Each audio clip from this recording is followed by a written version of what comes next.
I wasn't even finished washing the dishes when my bank app nearly gave me a heart attack. I'd come to dinner for Rick's 62nd birthday. Homemade chili, garlic bread, a slightly burned pecan pie, and now, apparently, $12,000 missing. The sounds of clinking silverware and laughter carried over from the living room, where the rest of the family had gathered around the TV. I could still hear Eli's exaggerated sports commentary, Marissa's high-pitched giggle, and Emma's squeals over a new iPad. I assumed it was a hand-me-down. Apparently, I was wrong. I dried my hands on the dish towel slung over my shoulder, pressed the Face ID on my phone again, and stared at the numbers. $11,987. Gone. The transactions were recent, spread out over the last 6 weeks. Autopay. Eli Thompson. Venmo transfer. MT Rent Depot. Recurring. My stomach dropped. I scrolled faster, then slower, trying to make sense of the trail. No way. I had just reviewed this account last month. Everything was accounted for. My emergency fund, my travel savings, the deposit for that quiet retreat in Oregon I'd never taken. I backed out of the app and looked around the kitchen. The smell of chili still hung in the air. The counter was cluttered with disposable cups, a half-full salad bowl, Emma's tiny light-up shoes kicked off by the pantry.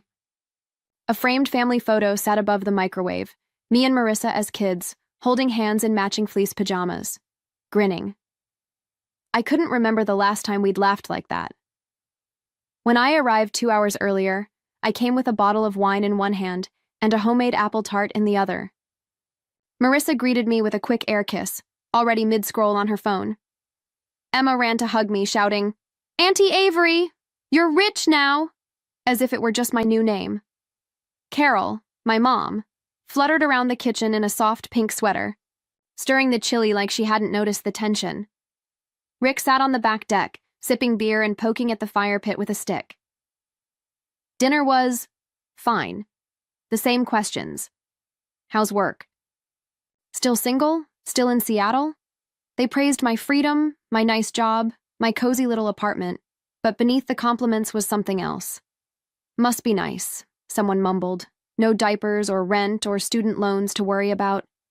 Laughed politely. The way I always did. But now I was staring at numbers I didn't authorize, transfers I didn't make, names that weren't mine.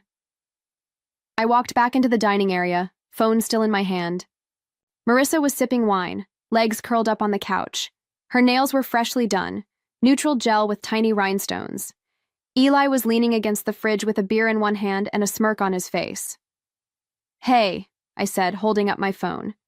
"Did anyone use my banking app?" Marissa looked up, surprised but not concerned.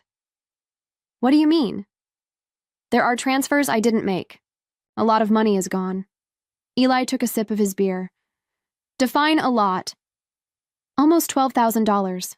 Marissa blinked. "Wow, that much?" I turned the screen to show them. "Look, these were from the last 6 weeks. I didn't approve of any of this." Eli shrugged, leaning casually against the fridge door.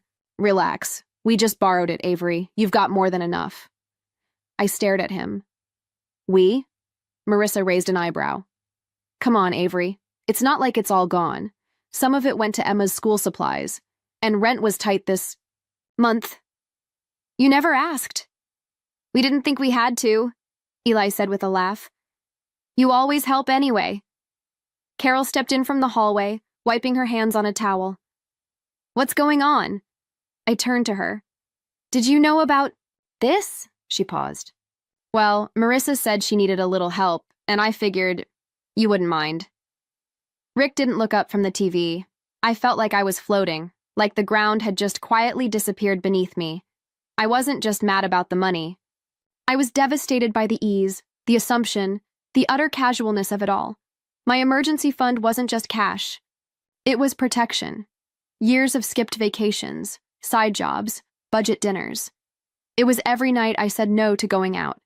Every time I told myself, later, Avery, later, when it's safe. And now it was a joke in my own house. I scanned the room again. The iPad in Emma's hands, Marissa's brand new boots by the door, Eli's car keys, he'd upgraded, I noticed. A newer model, sleek, silver. I swallowed the burn rising in my throat. This is theft, Marissa frowned. Avery, don't be dramatic. We're family, family asks. Family respects boundaries. Family helps. No, I said, more quietly than I expected.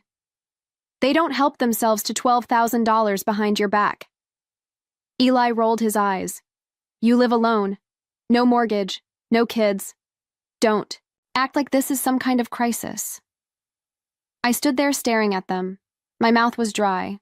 Not one person in that house looked sorry. This wasn't a one-time slip. It was just the first time they didn't hide it.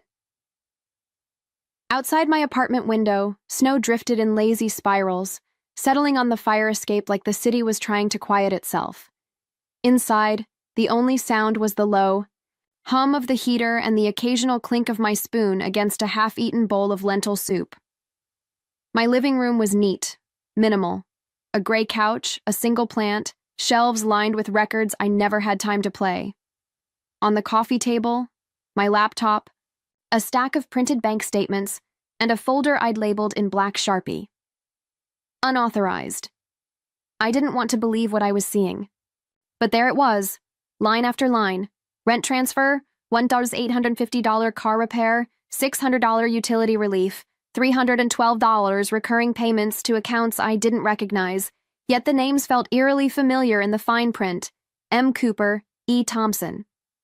I picked up my phone and opened the gallery of texts from the past 3 years. So many messages that started with, "Hey, quick favor," or "I promise it's just this once." 2017. Marissa called crying at 11 p.m. Emma had just turned 1.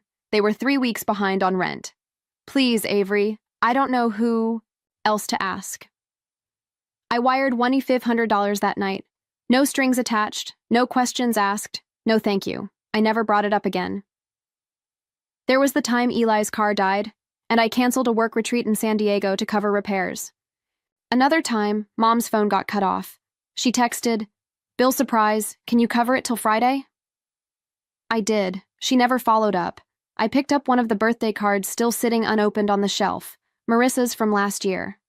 Inside, a pre-printed happy birthday and a signature. No message, no effort. I took a sip of my now cold soup, placed the bowl aside, and dialed Mom. "Hi, sweetheart." She answered, too cheerful, like she'd been expecting good news. "Hey," I said flatly. "Can I ask you something?" "Of course." "Did you know Marissa and Eli were pulling from my account?" Silence. I thought you gave them access. Marissa said you were fine with it." "She said that?" "Yes," she said carefully. "And I figured, well, you always help. You're doing well, and that's not the same as saying yes." Carol sighed. "Avery, you've always been the strong one. You live alone, no one depending on you. I just didn't think you'd be upset." "I'm not upset," I said quietly. "I'm done." There was a pause. "You don't mean that," but I did. After hanging up, I opened my laptop again and began building the spreadsheet. I cross-referenced every transfer, every note. I color-coded the recurring ones, flagged those linked to Marissa's address. Over 3 years, I'd made 47 separate payments. 0 repayments. I remembered Christmas 2 years ago. I bought Emma a STEM building kit, something she'd mentioned in passing. She squealed when she opened it. Marissa frowned. "Couldn't you get her something cuter?" I remembered Emma tugging at my sweater one night and whispering, "Mom says you can buy anything." I wasn't angry anymore. I was cold, organized, ready. The money was just a symptom. The disease was how easily they convinced themselves I'd say nothing. The office smelled faintly of lemon oil and paper. It was clean, almost too clean. A long wood table sat in the center of the room, surrounded by soft leather chairs. Along the wall, sunlight pushed through frosted glass panels, casting geometric shadows across the floor. I sat at one end, hands folded in my lap, a charcoal gray folder resting on the table in front of me. I'd dressed carefully that morning. Dark. Slacks, a pressed blouse, no earrings, no perfume. I wanted to look like someone who meant business. Not a daughter, not a sister, a client. Across from me sat Julia Carter. Late 40s, sharp bob, black blazer, no small talk. I liked her already. She flipped open the folder I'd brought and began to scan the contents. She didn't speak, just nodded once in a while, her pen making crisp check marks in the margins. Bank statements, email printouts, screenshots of text messages, a spreadsheet with 3 years of unauthorized transfers, coded by recipient, date, and category. The silence wasn't uncomfortable. It was surgical. After a few minutes, Julia closed the folder and looked up. "You've built a case," she said. I exhaled. I hadn't even realized I was holding my breath. She tapped the folder lightly. "You kept every receipt?"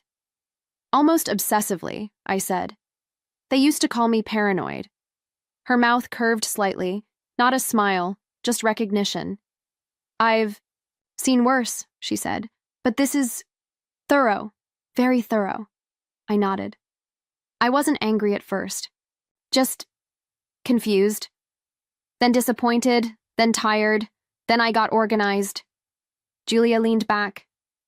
"Do you want to warn them or pursue legal action?" I hesitated. She added, "Either option has consequences. Warning gives them time to spin a story. Litigation gets messy, but it makes a statement." "They're my family," I said slowly, "but they act like I'm a service provider." She said nothing, just let the words hang there. I looked out the window. Across the street, a barista was wiping down an outdoor table, brushing away early spring pollen. Everything outside this room felt too normal for the kind of betrayal I was sitting with. Last year, Emma had a school fundraiser. I donated $300 and bought 4 boxes of cookies. A week later, a coworker told me Marissa had called me guilty rich. I hadn't known what that meant then. I did it now. "I don't want revenge," I said quietly, "but I do want it to stop, and I want them to know it wasn't okay." Julia folded her hands. "Do you want closure or justice?" I met her eyes. "Both," I said, "but I'll settle for justice." She nodded, opened a fresh file on her laptop, and began typing. As she worked, my phone buzzed silently in my pocket. I didn't need to check it. The last few days had been a flood of messages. Marissa sending memes, Eli sending question marks, my mother leaving voicemails that began with "sweetheart" and ended with "don't make this a thing." I had stopped replying. I wasn't interested in explanations anymore. I wasn't looking for remorse. I was done educating people who didn't want to learn. Julia finished typing and turned the screen toward me. "This is the initial complaint. Once we file, the bank will be compelled to release additional records, and we'll move into formal mediation or escalation." I read over the document, my name at the top, their names beneath mine. I felt like I was staring at a police report for a crime that had no fingerprints, just assumptions. Julia closed the laptop. "One last thing," she said. "Once we knock, there's no going back." I looked at her, steady, then knock hard. They thought I'd just get it out of my system.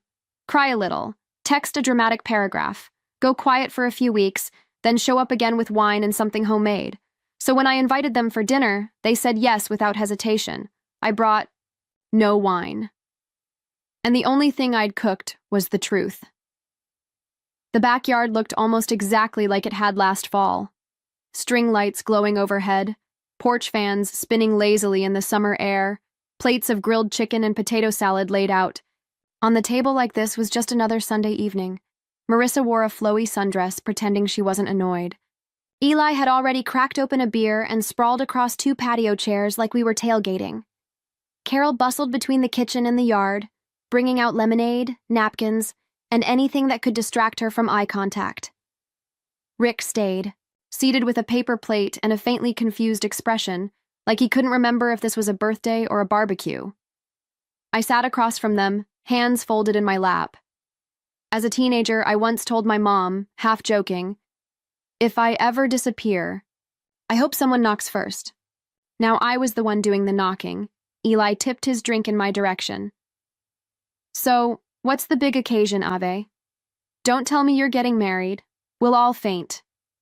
Marissa gave a brittle laugh. Or moving to Europe to escape us?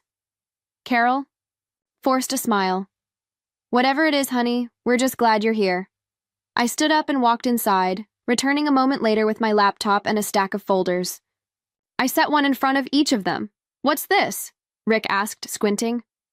I didn't answer right away. I plugged my laptop into the HDMI cable leading to the mounted TV above the fireplace. The screen lit up, a neatly organized spreadsheet, color-coded and cross-referenced. The silence was instant. Over the past 3 years, I began, I've transferred $47,000 to this family. Most of it without being asked. None of it ever repaid. These folders contain printouts, bank statements, text messages, emails, and a summary of transactions pulled directly from my account. Marissa laughed, but it cracked halfway through. What is this, Avery? Some kind of joke? Carol picked up the folder. Her hands trembled slightly. You didn't have to do this. No one else thought anything was far, I replied. Eli leaned forward, the smirk flickering. You went to a lawyer. Yes, I said, and the Washington Financial Investigation Bureau. Rick's cup rattled against the table. Marissa's fork slipped off her plate with a clink. Carol blinked rapidly, as if trying to wake herself. Up from something. You invited us here just to… What? Accuse us of being criminals? Marissa snapped. No, I said calmly. I invited you here to watch me stop pretending. Then, knock, knock, knock. 3 sharp raps on the front door. No one moved. I stood and walked to open it. On the porch stood 3 agents in dark blazers. The lead officer held a manila envelope in one hand and a tablet in the other. Their jackets bore the emblem of the Washington Financial Investigation Bureau. Ms. Avery Monroe? Yes, I said. I'm the complainant. He nodded. We're here with legal warrants to begin preliminary questioning and documentation. Retrieval. Is Eli Thompson present? Eli stood, face blanching. This is insane. Marissa Cooper? The agent continued. Marissa frozen. I didn't, she whispered. The second agent stepped forward. Please remain seated. This is a non-criminal administrative inquiry at this stage, but refusal to cooperate can escalate the matter. Carol clutched her napkin. You didn't need to do this, Avery. We're family. I looked at her, voice low but steady. Then, maybe you should have acted like it. Rick finally spoke, barely above a whisper. We thought you'd be okay. I turned back to the agents. You can begin. The lead investigator nodded, and the room shifted. What had started as a backyard dinner became something else entirely. A formal record, a reckoning. My mother finally looked me in the eyes. For the first time in years, she didn't know what to say. I didn't go back to my apartment after the investigation. I went home, to the one place that never asked anything of me. Spring Hollow was quieter than I remembered. The road into town curved past dry fields and hills dotted with rusted mailboxes and hand-painted signs. Edith's cottage stood just where it always had, at the edge of the woods, tucked behind a crooked white fence and a garden that refused to behave. I parked beneath the old maple tree and stared at the front porch. The wind chimes were still there, still tangled, still slightly off-key. The key she gave me all those years ago fit without resistance. The lock clicked. The door opened. Inside, the air smelled of cedar and something faintly sweet, like dried orange peel and soap that had long stopped being used. The wood-paneled walls were the same honey tone. The curtains were floral, sun-faded. A teacup still sat on the kitchen counter, dust pooling at the bottom. No one had touched this place since she passed. I didn't cry. I set my bag down and began to clean, quietly, methodically. First the kitchen, then the bedroom, then the porch. I opened windows to let in the summer air, then scrubbed the sink until it shone. In the hallway, I found a small cardboard box labeled in Grandma Edith's handwriting. For Avery, when she's ready. Inside, photos, letters, one, unopened, folded in thirds. I sat on the bed and opened it. If they ever forget who you are, This house will remember. Love, Grandma E. That night, I made soup from scratch. Carrot, potato, garlic. I ate it on the porch with a blanket around my shoulders. No music, no emails, no questions. Just air. The next morning, I stepped outside barefoot and walked to the edge of the lavender garden. The purple blooms were tangled and wild, buzzing with bees. I crouched down, ran my fingers gently across the petals, and breathed in. Lavender doesn't ask. It just grows. A knock on the porch startled me. I turned to see a woman holding a basket of tomatoes. June, she said, smiling. Used to be neighbors with Edith. She handed me the basket without waiting to be invited in. She talked about you all the time. Said you were the only one who never expected anything but love. I swallowed hard. She defended you, you know, June added. Even when the others didn't understand. Said Avery's got boundaries, and boundaries aren't walls. We sat on the porch steps for a while, not saying much. Just the sound of birds in the trees and the creak of the swing. When she left, I walked inside and pulled out my phone. I removed the SIM card, slid it into a drawer, and replaced it with a new one. Only 3 numbers went into the contact list. My lawyer, my coworker Dina, and Kira, my college friend who once said, "You don't need to carry other people's expectations. You're not a suitcase." I opened my laptop and typed one last message, to Carol, Marissa, Eli. Do not contact me. Legal process will speak for itself.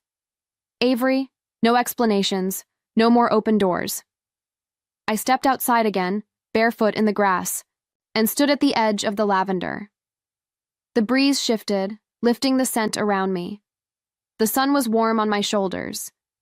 And for the first time in months, maybe years, my shoulders dropped. The wind carried no voices, no guilt, no debts. Just space, finally space. They called, they wrote, they begged. None of them ever said, "I'm sorry." Marissa sent a long email with phrases like emotional misunderstanding and family should never turn legal. Eli texted, "We didn't know you'd take it this far." Mom sent a handwritten letter with no return address. 10 pages. All pain, no apology. You destroyed the family over a bit of money. I read the first line, then fed it into the shredder. It's been almost a year since the knock on the door, since that evening when the truth stopped being mine alone and became official. I moved out of Seattle 2 months later, found a new apartment in Spokane, small, bright, mine. The walls are painted soft gray. There's a balcony with space for plants, a kitchen I actually use. In March, I started a new job at a small cybersecurity firm. They work exclusively with clients who've experienced data abuse, nonprofits, survivors, whistleblowers. During the final interview, the CEO asked, "What made you apply here?" I said, "I understand what it means to be violated quietly." She didn't ask me to elaborate. She just nodded and said, "Welcome to the team." My days now are simple. I walk to work. I buy groceries without checking anyone else's list. I cook for one. I journal 1 line a day. I read books I never finished before. I don't check missed calls. My phone is quiet because I let it be. One afternoon in April, Julia Carter emailed me the final case update. Settlement complete. Financial block confirmed. No further contact required unless initiated. By you. She didn't add, "Congratulations." She didn't need to. The quiet said enough. A few nights later, I passed a girl in the grocery store who reminded me of Emma. Same wide eyes, same messy ponytail. I remembered Emma once whispering, "I want to be just like you." For a moment, I smiled, then paused. Would I want her to be? I hope not. Not the version I was, not the woman who equated giving with worthiness, but maybe this version. The one who cooks without guilt, who walks without looking at her phone. The one who finally understands boundaries aren't selfish, they're sacred. At a team lunch in May, someone asked me what I'd tell someone going through betrayal.